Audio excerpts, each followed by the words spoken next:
Mais elle est avec son chien, elle nous saoule là. Mais elle va ramener son chien. Yeah, man. Al sacco acco de.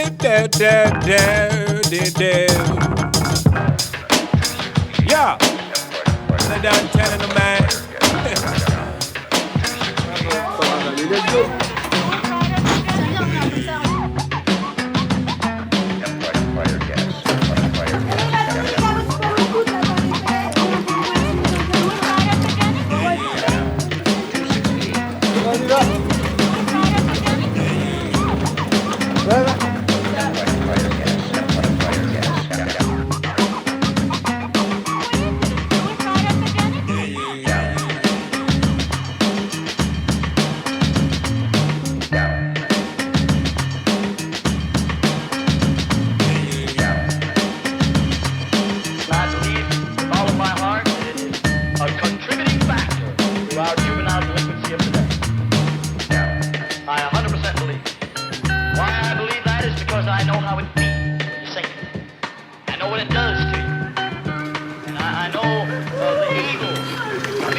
C'est très intéressant parce que j'ai pas eu l'occasion de faire ça en fait.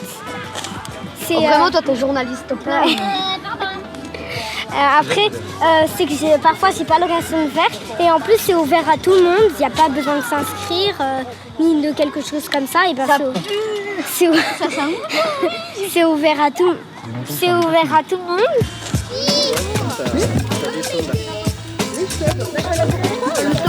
Quand il pleut, on est là-bas entre les coursives et qu'elle n'hésite pas aussi à venir, que la semaine prochaine on va faire de la cuisine et qu'on a besoin de moi.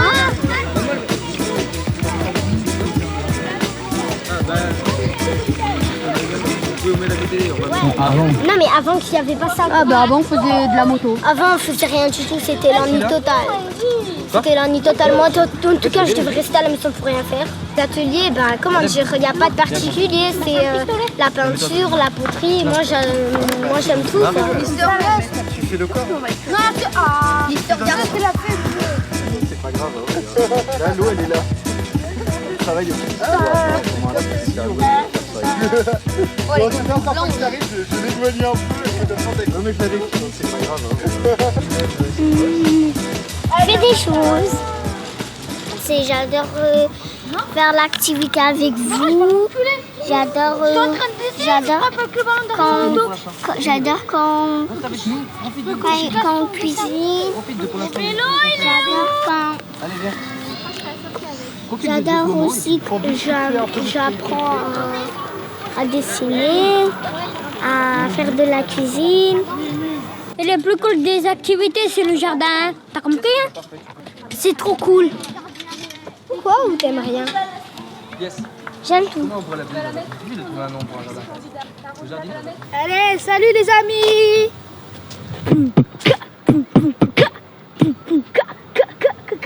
Casquette à un verre. Arlequin. Donc, pourquoi la Villeneuve? Parce que c'est un quartier où on connaît des gens qui habitent là-bas et que c'est un quartier qui nous a tout de suite plu les premières fois où on y a été. Mais le travail il est à faire avec tout le monde, partout. On pourrait faire de la pédagogie sociale n'importe où. C'est juste que nous on a eu une affinité particulière et qu'il y a un potentiel particulier aussi sur ce quartier, du fait qu'il y a déjà un peu une habitude un peu d'occuper les espaces publics. Il y a déjà une vie de quartier qui existe. Il y a une certaine solidarité qu'on ne va pas forcément retrouver ailleurs. On est arrivé à la Villeneuve parce qu'il y avait la famille ici à la Villeneuve. J'ai mon beau-frère qui, avec un groupe d'habitants de la Villeneuve, parce que lui habitait aussi à la Villeneuve, ils se sont mis à, enfin ils se sont réappropriés les toits du parking de la Villeneuve à l'Arlequin pour en faire des jardins.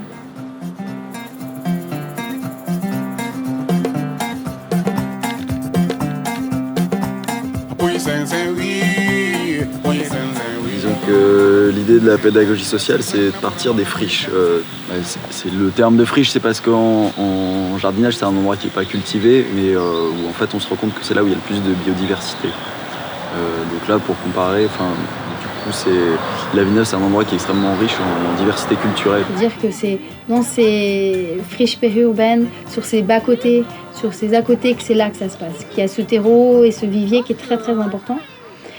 Donc voilà, c'est comment on leur réfléchit cet espace public, comment on l'enracine, c'est via les ateliers de rue, sur un concept qui est assez simple, qui est on est là toujours au même horaire, aux mêmes endroits, quel que soit le temps.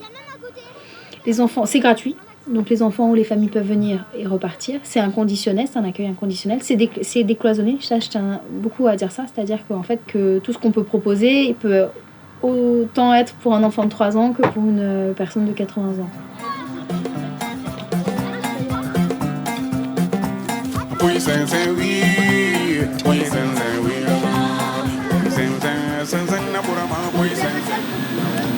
C'est une pédagogie qui ne se dissocie pas du milieu et du contexte dans lequel elle est, de l'environnement social auquel elle se rattache.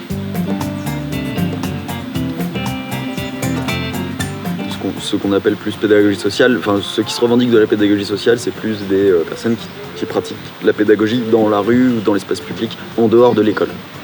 Mais finalement ça se rejoint, c'est-à-dire que l'idée, dans tous les cas, c'est de sortir la pédagogie d'un milieu artificiel, comme peut l'être l'école, pour qu'elle rejoigne le contexte social dans lequel elle est, social et politique. C'est du terreau en fait. Ouais, c'est du terreau. Le fumier, tu sais, il y a un peu de crottin, de cheval, tout ça. C'est quoi le crottin? Le fumier, ça fait mieux pousser, ouais, apparemment. Mais ça sent pas bon. C'est gratuit et c'est le jardin de tout le monde. D'accord? Super. Ça fait longtemps, Choupinette. Je suis revenue du bled. Ouais. C'est un mètre pour Yasmine. Sur les herbes aromatiques. Voilà, parce que là, t'as vu, c'est beaucoup plus gros que les petites salades ou les petites menthes, du coup, il va falloir... On a planté du persil.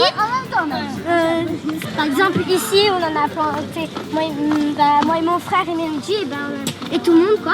Et ben, on en a planté quelques-uns ici, comme ceci, hein, c'est joli, hein. Après, et ça aussi, regardez, c'est très beau, c'est de la culture, ça. Arrête, tu gâches tout. Ta gueule, c'est Après, t'as vu? Excuse-moi, comment... Vas-y, continue.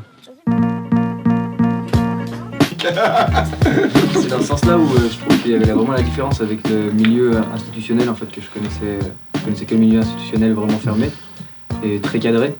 Et du coup, je trouve que là, on ne pose pas de règles, on est en milieu ouvert, c'est du volontariat, et en même temps, je trouve que les règles, elles se font toutes seules, en fait.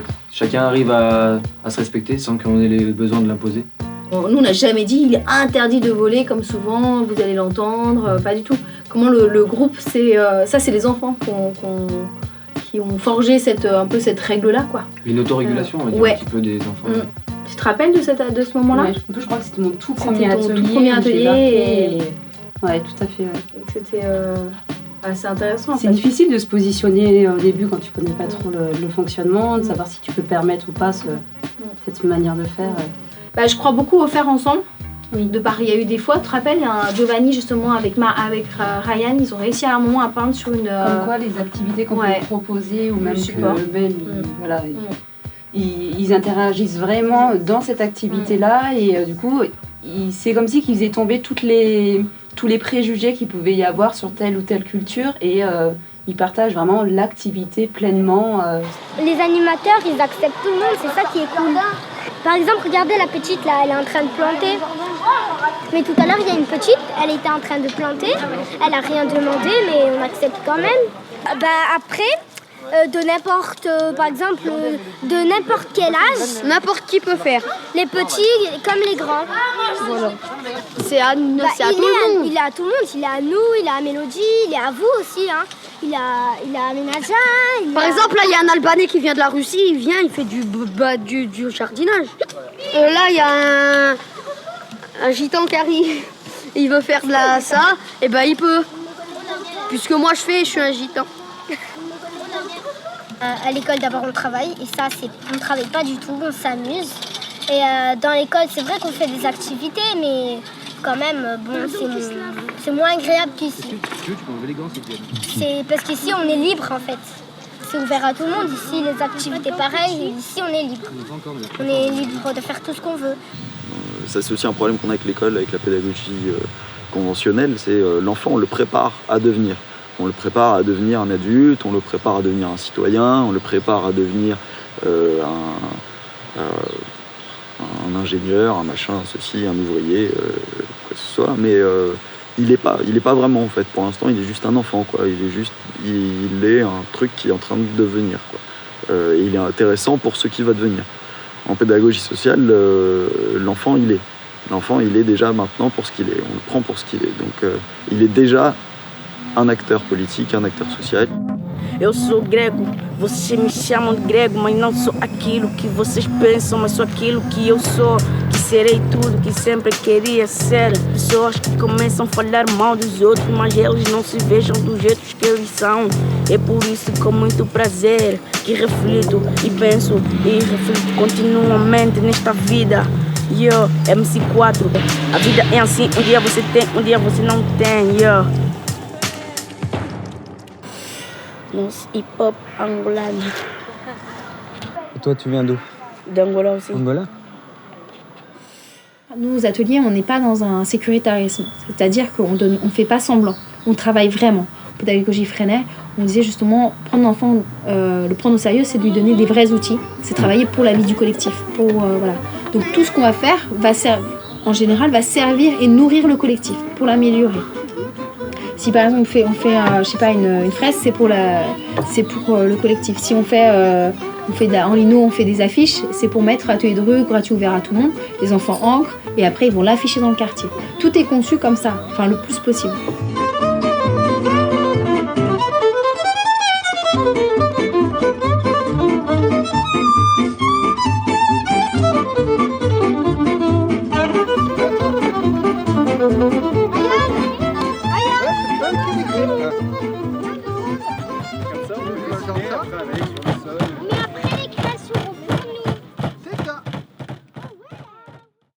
Les axes de Madame Rutabaga sur lesquels on va essayer de porter plus l'effort dans les ateliers, ça va être sur l'autonomie, donc l'apprentissage de l'autonomie, donc apprendre à faire soi-même les choses dont on a besoin, faire par soi-même ou avec le groupe. Ça peut être une autonomie collective, hein. L'autonomie, c'est pas dire tout le monde est indépendant les uns des autres, hein. Non, on est dépendant du groupe, mais on garde la mesure de cette dépendance. Et on n'est pas dépendant de quelque chose qui nous dépasse complètement, d'institutions dont on ne connaît pas les fonctionnements. C'est un équilibre entre l'individu et le groupe. Mais là, on a créé. À 17h27, c'est-à-dire 27 minutes après qu'on soit parti, vos craies elles sont secs et vous pouvez dessiner avec. Mais là, on a créé.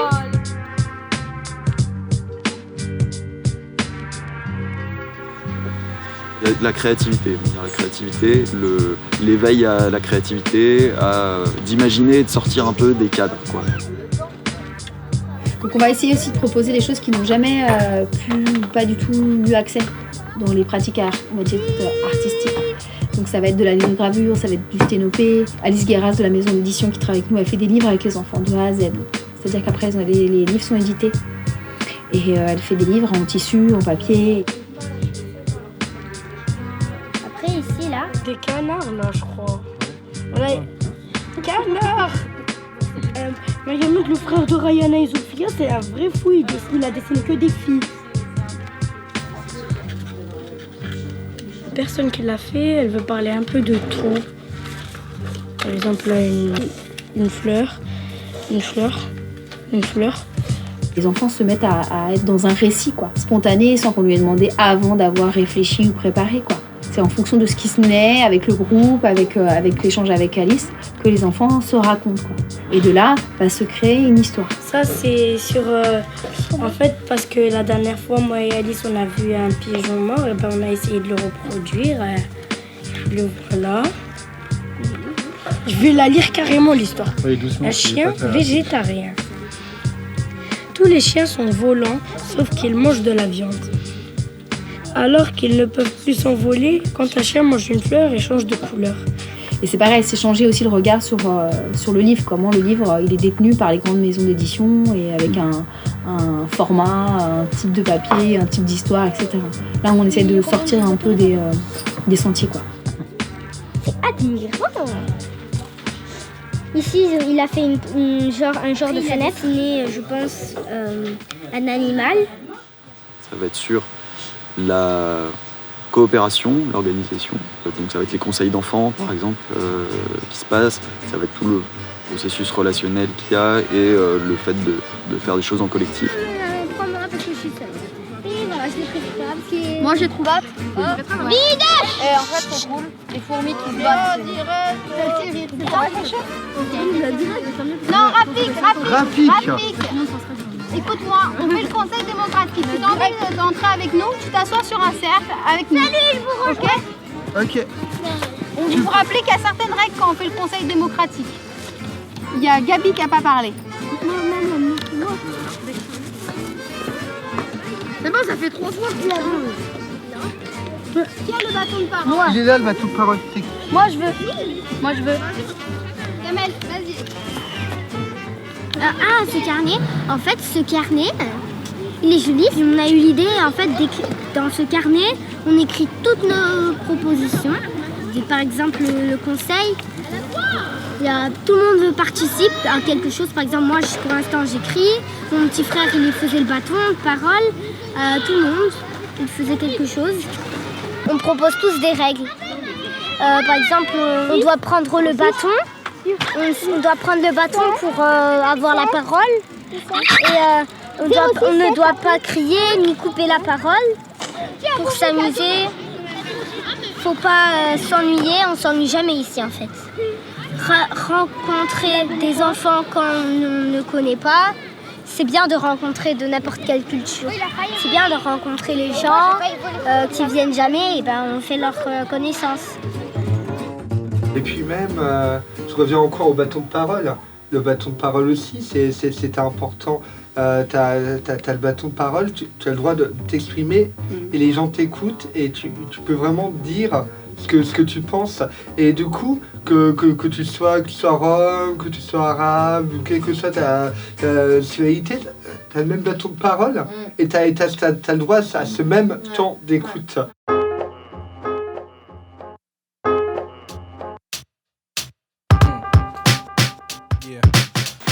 Disons que l'idée, elle est là. De toute façon, c'est de l'éducation populaire. Donc, c'est-à-dire que c'est une éducation qui vise à une transformation sociale. Donc travailler sur ces rapports de force-là déjà en interne avec les enfants et même les adultes. Considérer l'enfant non pas comme un être en devenir, mais qu'il est déjà, et un citoyen, et qui va pouvoir agir sur son environnement. Je prends un exemple pour parler concrètement. Les enfants nous ont fait une demande d'avoir une balançoire. Parce qu'ils n'ont pas de balançoire. Et la balançoire, ça fait rêver. Qui n'a pas rêvé d'avoir une balançoire quoi, dans son quartier? En fait, on nous prête un petit terrain où on va pouvoir mettre et fabriquer notre balançoire. Donc ça y répond en partie. Mais l'autre partie, c'est mettre l'institution face à ses responsabilités. Donc les enfants ont écrit une lettre et dessiné la balançoire de leur rêve. Et on va l'envoyer à la mairie. Et ici, là, je suis en train de colorier. Parce qu'après, on aura une balançoire quelque part où moi je voudrais la mettre faire à côté de l'immeuble. Et après, quand je l'aurai, je pourrais mettre mon petit frère et moi. Et ça, après, ça va balancer. Yohan, t'as 2-3 idées pour la lettre? Qu'est-ce que t'aimerais dire à la mairie, toi? Non. T'es trop en colère pour participer pour l'instant? C'est ça. T'as le droit d'être en colère, Ivan, c'est normal. Hein. Mais il me frappe sur le dos. C'est pour ça que je te dis, t'as le droit d'être en colère. Pourquoi avec ton frère, je vais l'enculer, moi je peux pas avec lui. Il y a un E à la fin de l'histoire. Ouais. Comment ça tu sais pas? Je vais filmer. Passe-moi la caméra. Passe-moi la caméra. Vas-y, tiens. Alors, tu danses avec nous, grand? Comment on commence une lettre, Yovan? On va écrire la lettre. Majuscule. Et ça se termine par un point. Yes, bon bah déjà on a le bon début. On va jouer ici. C'est bien, c'est pas grave. Hein? On va jouer ici. C'est moi. Bonjour madame, monsieur, les enfants de la Villeneuve souhaiteraient avoir une balançoire à l'Arlequin. Nous les enfants aimeront nous balancer vers le ciel. Nous espérons que vous allez accepter notre demande. Merci. Merci. Et qu'est-ce que Alors c'est qui l'a fait là? Là c'est les signatures et les enfants de la Villeneuve en grand. Yes. On va faire signer tout le monde. Ceux qui ont envie de signer la lettre. Pareil, on a fait des bacs à plantation, les espaces verts nous les ont retirés. Et c'est les enfants qui ont écrit une lettre aux espaces verts à la mairie pour demander qu'ils ne savaient pas travailler pour rien et qui souhaitaient que leur bac à plantation soit remis. En fait, au début, j'étais venue, j'étais chez moi, j'ai regardé la fenêtre, j'ai vu ses activités, j'ai voulu descendre. Après, j'ai dit à mes parents, après ils ont regardé eux aussi, ils ont regardé que ça allait être agréable, ils savaient que ça allait être cool. Ils ne sont pas du tout inquiets parce qu'en plus j'habite juste ici, ils me regardent par la fenêtre et s'ils s'inquiètent, ils parlent à Mélodie, ils ont le téléphone. En fait, mes parents ils font confiance à nos animateurs. Tout de suite, quand il voit les enfants, déjà il m'a embrassé, il a dit ah mais qu'est-ce que tu as fait? Déjà il commence à parler avec moi, qu'il ne parle pas avec son parent. Donc il y a grande confiance à moi. Tu vois, et là ça se voit qu'il est tous les jours ici, il vient ici, c'est comme chez lui. Et voilà, il y a beaucoup de choses qui ont créé cette confiance, notamment le fait d'être ponctuel, d'être présent tout le temps. Et du coup, voilà, il y a beaucoup de choses qui font qu'ils ont une confiance et un respect envers nous et c'est mutuel. Ça veut dire aussi pouvoir concevoir les choses dans la durée et dans un temps qui n'est pas l'immédiateté ni le long moyen terme. C'est plutôt dans quelque chose du long terme, ce qui va permettre aussi dans les relations, ce qui se passe aujourd'hui, peut-être dans 3 ans, elles n'auront même plus lieu d'être, quoi. Parce que le groupe ce sera beaucoup plus autogéré, que ça viendra vraiment... Là pour l'instant on est encore quand même dans un truc où c'est nous les adultes qui imposons notre cadre, quoi. Et ça, il va falloir de plus en plus y travailler pour que ça s'affaisse, pour que ça vienne vraiment de plus en plus des enfants.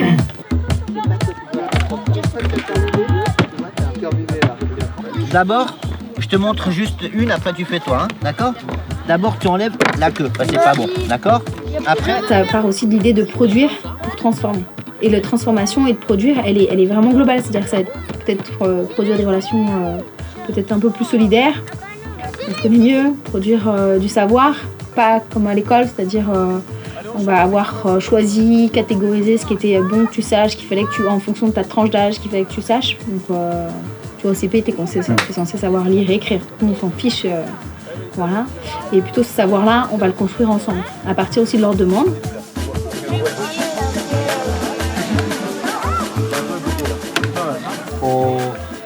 On met souvent en place le schéma de un chef, un prof, un représentant de l'ordre qui dit les choses, qui retombe sur les autres. Nous, on essaye de faire quelque chose de linéaire.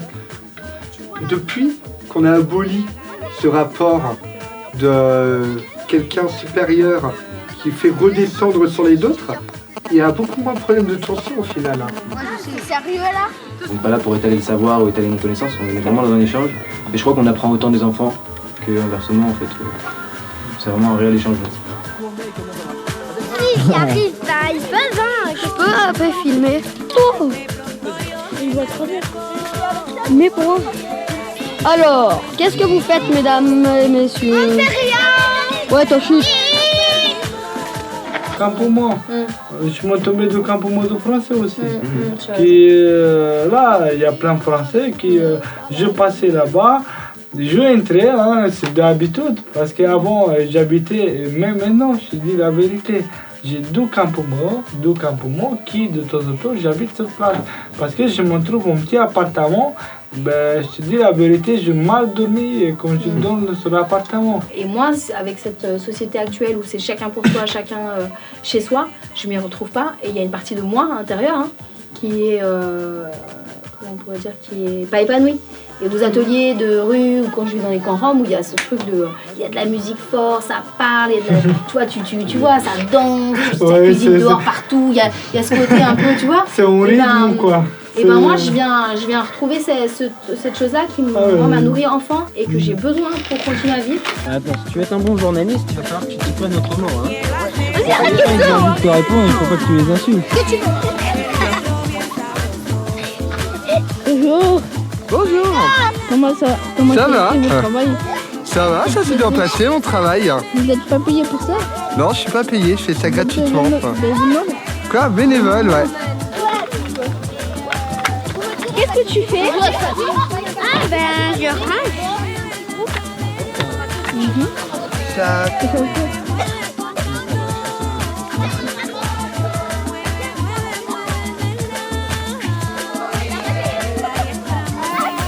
Madame Rutabaga, elle peut être ce tournant-là, quoi. Tu vois, des gens qui sont plus ou moins prêts et de sentir qu'il y a une mouvance, qu'il y a des gens et tout, qu'il y a une énergie, bah, peut-être qu'ils vont passer de l'autre côté, dans l'idée de critique aussi sociale, de critique du système. Tu vois, mais moi, je vais pas arriver avec mon discours, quoi.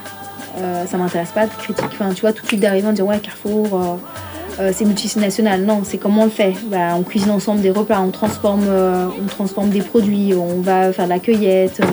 Ça peut être aussi aller rendre visite à d'autres collectifs. C'est ce que je te dis, travailler en réseau et ne pas se sentir isolé. Le but aussi, c'est de nous sentir qu'on est tous éparpillés, qu'en fait, ce qu'on fait, c'est peu ou pas très important, que ça n'a pas du tout de répercussions. Et c'est pour ça que je te dis, il faut vraiment travailler en réseau, s'entraider, être solidaire. Encore mon réveil. Mon rêve. Oui, moi c'était oser réinvestir et se réapproprier l'espace public et la rue. Et c'est dans la rue qu'on peut faire aussi de belles rencontres. Et, que des familles aillent moins à Carrefour et puissent, qu'en fait qu'on ait pété le béton et qu'il y ait plus de blé, de légumes, de fruits et que les gens puissent se servir en bas de chez eux, ouais. Alors allons-y, hein. Que les gens savent se soigner par eux-mêmes et dépendent moins de l'hôpital, tu vois, que justement les plantes qu'on aura plantées nous auront servi à faire nos pommades, à faire nos lotions pour l'hiver. La radio, nos médias, ça sera nous qui les dirigerons. Allez, allons-y. C'est que mon idéal, ça serait de disparaître. C'est vrai qu'au final, ils n'ont plus besoin de nous. Et ils créent eux-mêmes leur activité, ils créent eux-mêmes les temps d'échange, les bâtons de parole. Alors, on vise à disparaître. Comme Kamel, il disait une fois, bah moi... plus tard, même si je suis grand, je viendrai et puis comme ça je ramènerai les petits et je leur montrerai ce que c'est. Ouais. Voilà, l'idée c'est un peu ça et à très très long terme, bah, c'est que ça roule en fait. Ensemble.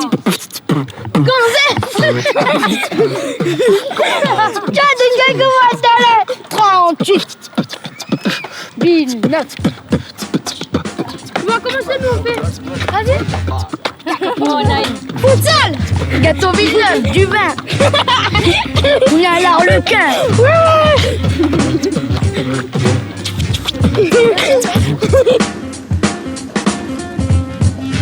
Avant les enfants, à samedi prochain, à 2h pour la fête, le grand goûter à samedi.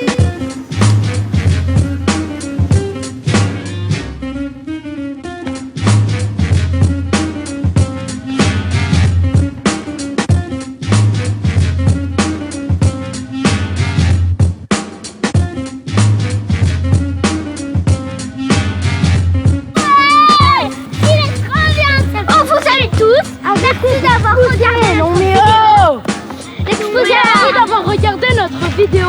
Tout ce que l'on regardait, ça veut dire qu'on a fait un beau film.